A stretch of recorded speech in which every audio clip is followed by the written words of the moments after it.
ang meron so that we can identify the issue. I beg to disagree, ma'am. Ito po, lahat ng mga nagsumbong sa akin. Sir, the issue, I don't These are the list of parents na nagsumbong sa akin, iba't ibang eskwelahan sa buong Pilipinas, na kung saan sila po ay sa pilitang kinukolektahan ng mga electric fan at kung ano pang mga gamit sa eskwelahan na meron man pong budget sa MOE ang DepEd for those things. Bawal po talaga ang contribution, collection sa mga estudyante.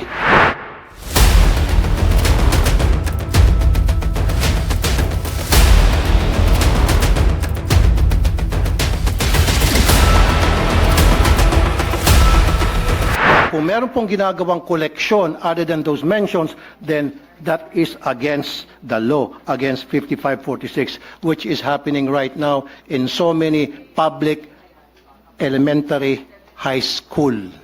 And marami pong lumabas na mga department order, and I can mention a few of them, na they're trying to circumvent the law para lamang matuloy yung gusto nila mangyari ng eskwelahan na kumolekta. Ang point ko lamang po dito, Mr. President, Your Honor, Madam, mag-implement na tayo ng policy. Meron tayong law, then dapat it's up to the executive para ma-implement itong law. Because the last time I was informed na gumawa ako ng batas para ma-implement na raw, mag-implement ng batas. Nagagawin ko, I don't have to because meron na palang dalawang batas, Your Honor. Yes. Your Honor, Mr. President, His Honor is correct in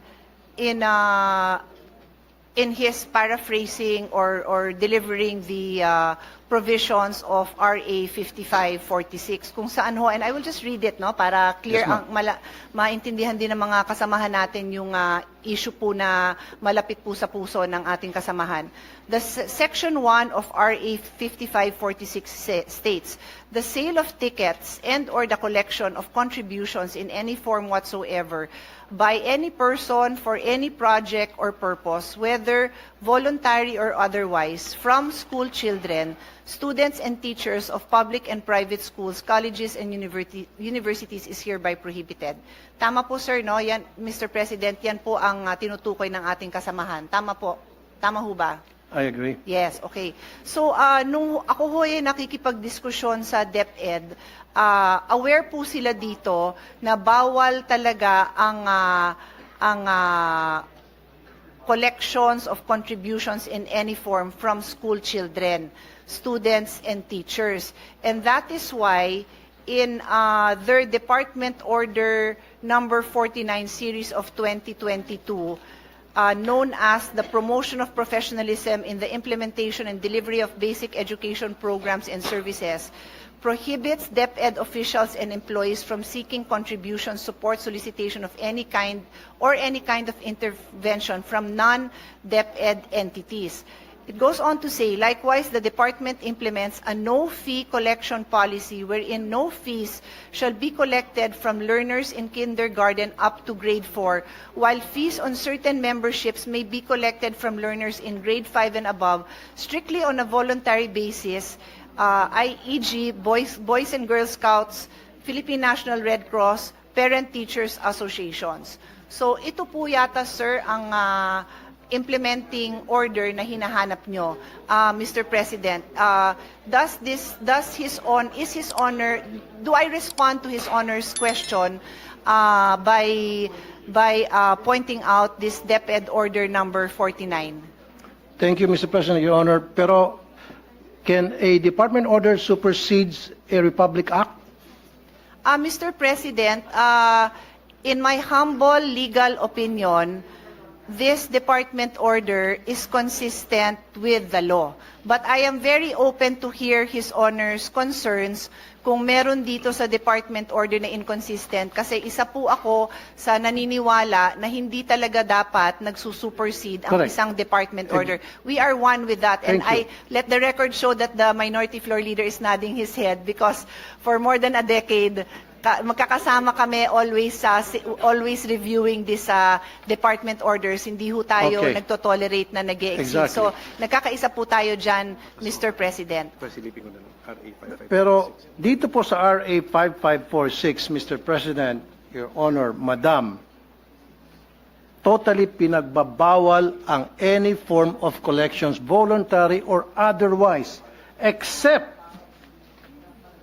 Red Cross, Girl Scout, Boy Scout, and then donors for the support of Barrio High School. And I have a definition of Barrio High School with me. Never did this RA mention about PTA. Yes, Your Honor. We noted that the mention of PTA is now in that department order. Upon further review and discussion with the DepEd, we are now looking at the entirety of RA 5546, wherein it states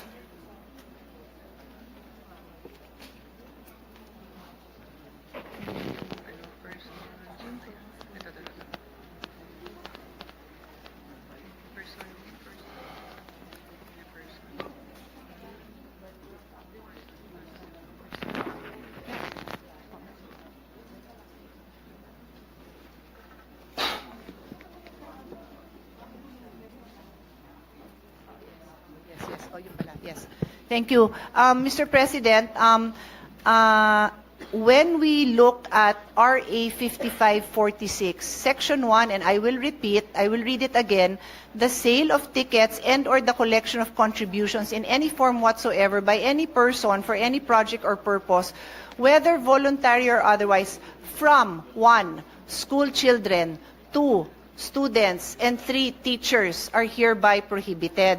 So in the case of the PTA, Your Honor, what has been the policy of DepEd since 1969, just to be clear, it is not the policy of this administration alone, but since 1969, no, minana nila ang policy, is that there is a total ban on collection from the children, the school children, the students, and other teachers. But they recognize PTA as a separate entity that on their own have their own rules and guidelines and may on their own come up with fundraisings that are voluntary in nature. Fundraisings. Okay. Well, Can you- just to be clear, Your Honor, Okay. that is my own choice of words, That's Mr. your own choice of President, words. yung fundraising. No? I Okay. use it generically po, Madam, Mr. President. meron ba diyang batas na kung saan, batas tayo, dinidefine ang meaning and function ng PTA? Alam niyo po ba yun? Dito na meron? sa RA 5546, wala hong banggit Wala. ng PTA. Tama. Wala Pero po. I will ask DepEd if there are No, any don't other. ask DepEd. Ako You na pong don't bahala. need to know. Okay. Ako nang bahala. Yes, Mr. President. PD 603, December 10, 1974, dinefine ang meaning ng PTA. At nowhere here na nagsasabi ang PTA pwedeng mangolekta. Ang sinasabi rito, ang PTA isang programa, samahan, na para tulungan ng mga estudyante sa kanilang academic performance. Kung ano mga problema ng estudyante, anong problema ng mga magulang at teachers tungkol sa estudyante to enhance their participation sa eskwelahan, yun po yung purpose. Look at PD 603, ma'am. I'll give you a minute. PD 603, December 10, 1974. It is a forum being provided by the law para yung mga magulang at ng mga estudyante at guro ay magkaroon ng pagkakataon mapag-usapan yung welfare ng mga estudyante. Yung pong pinakabuod. Never doon sa PD na yan did mention na pwedeng mangolekta ang PTA ng contribution o collection para sa mga proyekto ng anumang mga proyekto sa isang eskwelahan. Yes. Mr. President, I will respond to his Honor's observation on the definition of PTA. Umpisahan ko po kung ano tong PD 603, no? This is the Child and Welfare Code. Familiar po tayo dyan. It's basically a law that governs, is meant to protect children. And Section 77. Section 77, just to be clear, malawak ho itong batas na ito kasi ito din ho ang naging foundation ng Foster Care Act na naging basis ng mga amendments natin on foster care law. So it's a very general law, quite detailed, no, in various ways of protecting children. So there is a section on home and school, Chapter 2 po ito. And Article 77, as His Honor correctly points out, mentions Parent-Teachers Association. It states every elementary and secondary school shall organize a Parent-Teacher Association for the purpose of providing a forum for the discussion of problems and their solutions relating to the total school program and for ensuring the full cooperation of parents in the efficient implementation of such programs. All parents who have children enrolled in a school are encouraged to be active members of its PTA and to comply with whatever obligation and responsibility such membership entails. Parent-teacher associations all over the country shall aid the municipal and the local authorities and school officials in the enforcement of juvenile delinquent control measures and in the implementation of programs and activities to promote child welfare. Mr. President, in response to His Honor's concern or conclusion that the Parent-Teachers Association do not have the authority to collect. Tama ho, no, sir? Mr. President, that is the question, no? That the Parent-Teacher Association, by definition here in PD 603, do not have the authority to collect. That is the question, Let correct? me rephrase what I said. Mr. President, Your Honor, I want a clear definition in our law that states that the PTA is allowed to collect contributions, voluntary or otherwise. Saan po sa ating konstitusyon, saan po sa ating batas. Yun po gusto ko para maging malinaw po sa atin lahat. Yes, Dapat po understood. nandito, meron po ba? In fact, ang nakita ko lamang pong definition ng PTA, which is, sabi mo, very vague, general, is PD 603, pinakamalapit. However, dito sa PD 603, hindi po sinasabi na ang PTA ay binuo para mangolekta sa mga estudyante ang mga eskwelahan. Mr. President, Your Honor, Madam.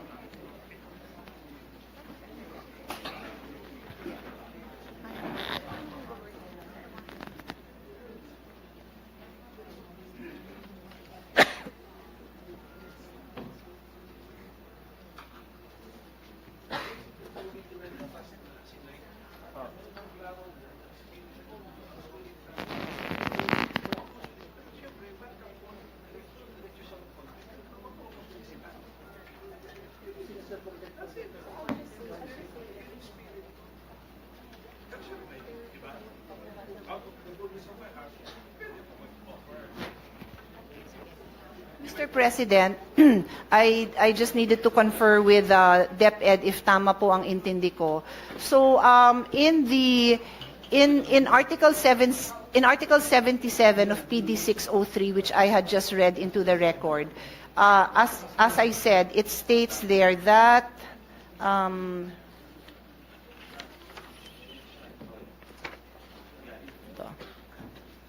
that every elementary school shall organize ito nga hong PTA relating to the total school program to ensure full cooperation of parents in the efficient implementation of such programs.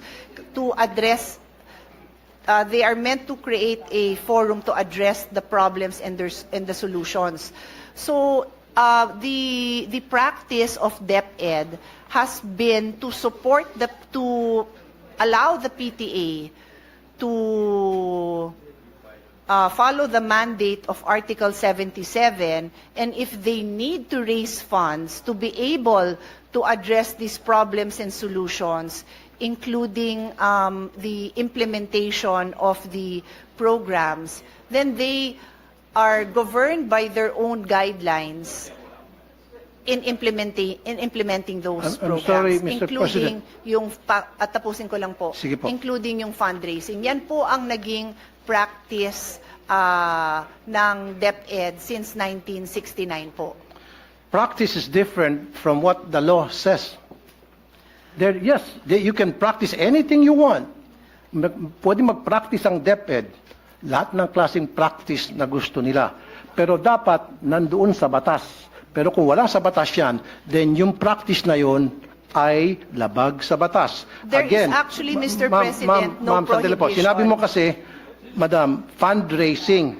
So pwede mag-fundraising ang DepEd.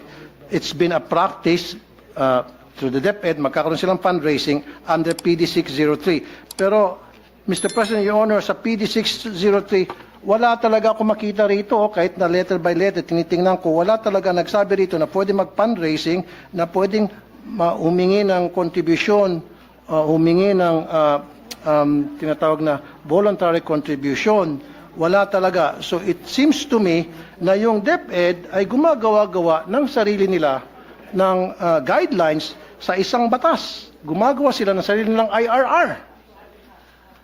Mr. President, I'll go back to what the Republic Act states. It prohibits collection and contribution from students. And so the policy of DepEd has been to allow the PTAs to follow their own guidelines wherein contributions among the parents are allowed.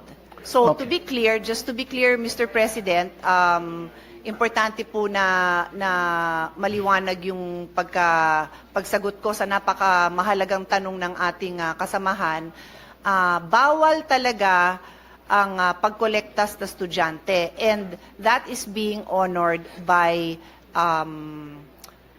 DepEd. In other words, hindi pwedeng maglabas ang DepEd, ang principal, ang teacher ng request or request for contribution na ibinibigay sa estudyante. Bawal po talaga yon. Bawal. But, so kung bawal po, bakit po Correct. nangongolekta pa rin sila sa mga estudyante, especially po sa mga Mr. hirap? President, I would like to clarify, never po sila nangongolekta sa estudyante. Wala Okay. po silang collection sa estudyante. Ang meron, so I'm that sorry, so that we can beg to identify disagree. the issue. I No, the beg issue, to disagree, ma'am. Ito po, lahat ng mga nagsumbong sa akin. sir, the These are issue, I don't these think, are the list of parents na nagsumbong sa akin, iba't ibang eskwelahan sa buong Pilipinas, na kung saan sila po ay sa pilitang kinukolektahan ng mga electric fan at kung ano pang mga gamit sa eskwelahan, na meron man pong budget sa MOE ang DepEd for those things. yes. Mr. President, first of all, may I request that that list is Yes, submitted I'll be so more that than happy to we give it to can you. give it to DepEd, kasi I believe they have committed in the hearing pa lang na any violation po, iimbestigahan naman po nila. They made that commitment po. The only item left for the discussion on the floor right now is yung authority mismo ng PTA. So any direct contribution o collection sa estudyante, talaga hong iimbestigahan nila. So tama, ang pagkaintindi ko, Mr. President, sa issue is, so si PTA ba pwedeng mangolekta? And ang sinasabi po sa atin ng DepEd, the policy since 1969 has been to recognize the PTA's authority to decide among themselves. They have their own rules, they have their own guidelines to do their fundraising, that is a generic term that I'm using, among the parents. Hindi to sa bata, hindi apektado yung pagpasok ng bata, hindi apektado ang grade ng bata. Bakit ginagawa ng parents yun? Kasi kulang ang pondo. Yung sinabi ng ating kasamahan na nasa MOOE yan, meron yan pambili ng electric fan, dagdag ko na rin doon, ano yung mga kakulangan, di ba? Yung pagpaganda ng garden, driveway, entrance, kung ano pa man. Lahat naman po yan nilalagyan ng MOOE. Pero if I may call the attention of our chairman, talaga naman wala na ho tayo, nagbibigay ho tayo ng maraming pondo, but hindi ho talaga nakokompleto, no? In fact, ako na magsasabi, because baka may magtanong, yung mga repairs, no? Pagpalagay mo ng may electric fan dun sa loob ng classroom, o di kaya yung picture na pinakita ni Senator Bongo, medyo bumagsak yung kisame. Lahat po yun falls under repairs of basic facilities. Pero natanggalan po yan ng pondo, na ilipat po sa ibang pondo yan, hindi ho ng Senado. So may mga issue pong ganyan. I think I want to assure our colleague that hanggat makakaya, sinusuportahan ng ating chairman yung ating recommendation to increase the MOOE. So that basic principle, I think everyone in the Senate supports His Honor, na mapondohan sana ng lahat na yan. So remaining na lang po yan, kung ano ho, hanggang saan ang kakayahan ng PTA to among themselves decide to fundraise parent to parent. I cannot add to my answer kasi yan po ang policy. Hindi ko naman ho kayo bobolahin, Mr. President, na iba yung policy. Yan po ang policy na ginagamit po nila. So kung may recommendations, suggestions ang ating kasamahan, this representation is happy to relay at nandito naman ang DepEd para pakinggan ang mga suggestion ng ating kasamahan. Thank you, Mr. President. Thank you, good sponsor, Honorable Congresswoman Senator Pia Cayetano, sorry. Thank you. Pero gusto ko lang pong balikan, Mr. President, Your Honor, yung sinabi mo, it's been a long time practice. Tama? Policy po. Policy, okay, sige. I stand corrected. It's been a long time policy na pinapractice sa DepEd for so many years na ilan sa atin hindi pa pinapanganak dito. Of course, ako pinanganak na ako dyan. Pero dapat a policy should be dictated by the law. So is there a law na kung saan sinasang-ayunan ng policy na sinasabi nyo matagal na pinapractice ng mga taga-DepEd? Dapat lahat ng mga bagay na ginagawa sa ating mga eskwelahan, lalo sa DepEd, na who's receiving lots and lots of budget by the billions, dapat nandoon nakasaad sa batas. Hindi pwede po silang gagawa-gawa ng sarili ng policy na wala po sa batas. Dapat lahat po ng polisiya nandoon po. Mr. President, may I respond to that statement? Mr. President, as I said, no, kaya ho ako nag-abalang ipaliwanag na ang PD 603 is a very broad law intended to protect the rights of children. Kaya nga po Child and Youth Welfare Code ang pangalan nito. And there is just one chapter on home and school, which is only 2 articles. So, dito po sa articles na to, at binasa ko naman on record, yung pag-create ho ng PTA, wala na hong detalye yon. The fact, Mr. President, that there is no prohibition, that there is no provision that specifically or expressly prohibits the PTA from engaging in certain acts to pursue their mandate. Yes, there is. Mr. President, if I may just continue. My statement is, the fact that there is no provision that expressly prohibits the PTA from pursuing their mandate is in itself an accepted principle that there is no violation. It is a rule of statutory construction that what is not expressly or impliedly prohibited by law may be done. So yan ho ang ating statutory constructions when it comes to prohibited acts.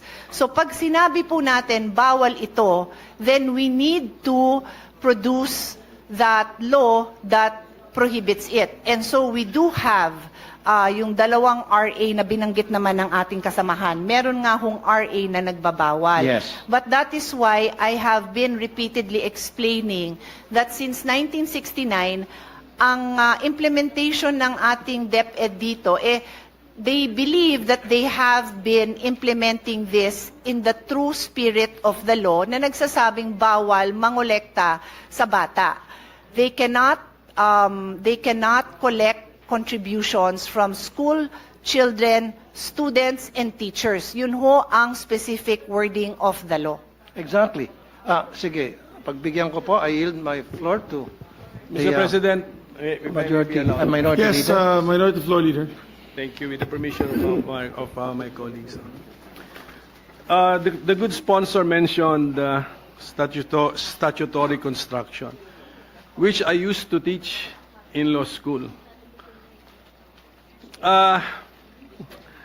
We have to harmonize, and I'm thankful for the discussion. At least we brought out the RA 5546, and then Article 77 of the Child and Youth Welfare Code.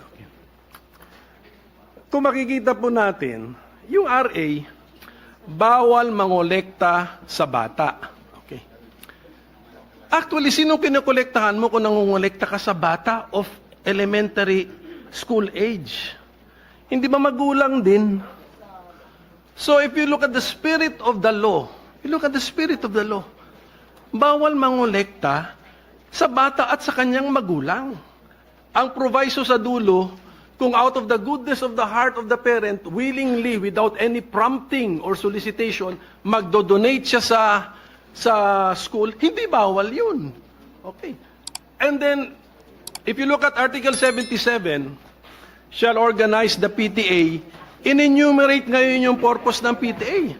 Wala po dun because it should solicit funds to financially help the school. Wala rin po dun sa Article 77 yun.